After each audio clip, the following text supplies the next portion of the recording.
நீங்க ஒரு ஆப்பிள் ஃபேனா இருந்தா கண்டிப்பா இந்த வீடியோவை ஸ்கிப் பண்ணிருங்க.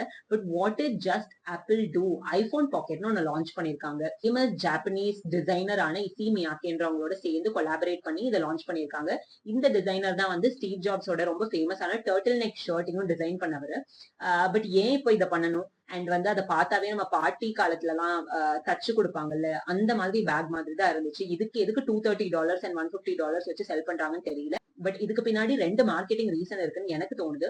நம்பர் ஒன், யூஸ்வலா நீங்க ஆப்பிளோட ப்ராடக்ட்ஸோட லான்ச் வச்சு பார்த்தாவே உங்களுக்கு தெரியும். ஃபர்ஸ்ட் ஒரு ஐபோன் லான்ச் பண்ணுவாங்க, ஒரு கொஞ்சம் மாசம் கழிச்சு வேற கலர் இல்ல வேற ஆக்சசரி ஏதாச்சும் லான்ச் பண்ணுவாங்க. This is to ensure that apple remain stackable and bus இருக்கும் எப்போதுமே ஆன்லைன்ல இல்ல சோஷியல் மீடியால. அந்த மாதிரி ஒரு ரீசனா இருக்கலாம். That's number one. Number two வந்து யூஸ்வலாவே வந்து ஆப்பிளோட ஹையர் ப்ராஃபிட் மார்ஜின் உள்ள ப்ராடக்ட்ஸ் வந்து ஆக்சசரிஸ் தான், விச் இஸ் ஏர்பாட்ஸ். ஏர்பாட்ஸ் வந்து higher margin than iPhone itself. So அந்த மாதிரி ஆக்சசரி மார்க்கெட்ஸ் உள்ள என்டர் ஆகிறதுக்கு இது ஒன் ஆஃப் த வேஸா இருக்கலாம். அண்ட் இது லிமிடெட் எடிஷன் கூட, maybe one of their trials to test and understand இந்த மாதிரி ஆக்சசரிஸ் எல்லாம் எப்படி ஒர்க் ஆகுதுன்னா கூட இருக்கலாம். இது தெரியாத ஆப்பிள் ஃபேன்ஸ் இல்ல ஆப்பிள் ஹேட்டர்ஸ்க்கு இந்த வீடியோவை கண்டிப்பா ஷேர் பண்ணி விடுங்க.